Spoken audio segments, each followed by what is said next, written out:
घर में 5 जहर हैं, पांचों जहर को बाहर निकालो आप।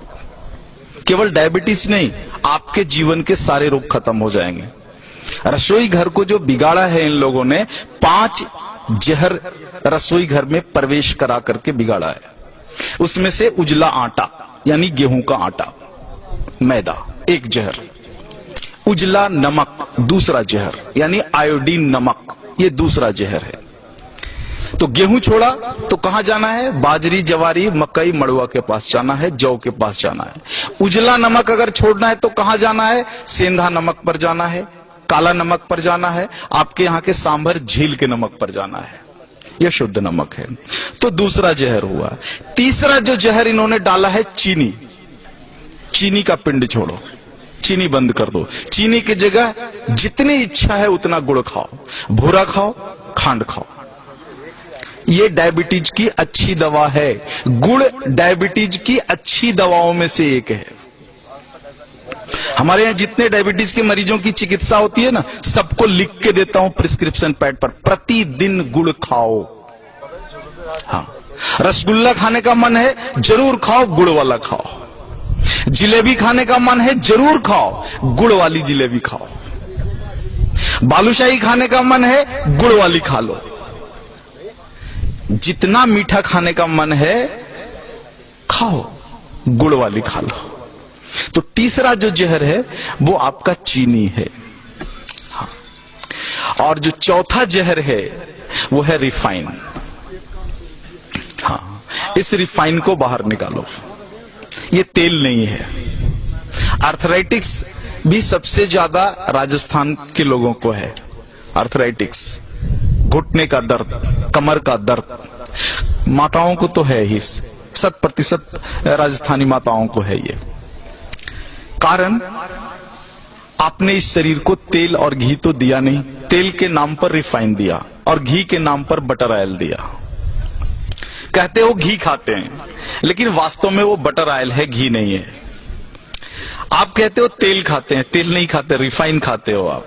रिफाइन अलग है और तेल अलग है, दोनों एक नहीं हो सकता। तो इस रिफाइन को बाहर निकालो और तेल को लेकर के आ जाओ।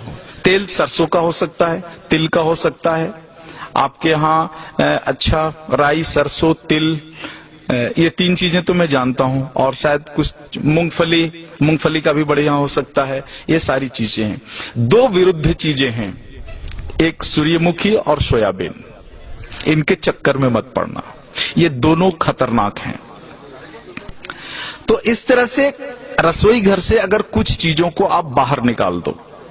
2 मॉडर्न चीजें हैं, एक प्रेशर कुकर, हाँ, जो आपके रसोई घर का प्रेत है, प्रेत को बाहर निकालो। हाँ, पकती नहीं अनाज, फटती है अनाज। दाल फटता है उसमें, पकता नहीं है। नीचे से ताप और ऊपर से प्रेशर, तुअर का दाल फट जाता है, पकता नहीं है। पकेगा तो मिट्टी की हांडी में धीरे धीरे, सने सने, धीमी आंच पर ही पकेगा। तुअर का पौधा जितने दिन तक मिट्टी में खड़ा रहता है, उसी हिसाब से समय लेगा हांडी में पकने के लिए। जल्दी कैसे पका लोगे आप? नहीं पका सकते।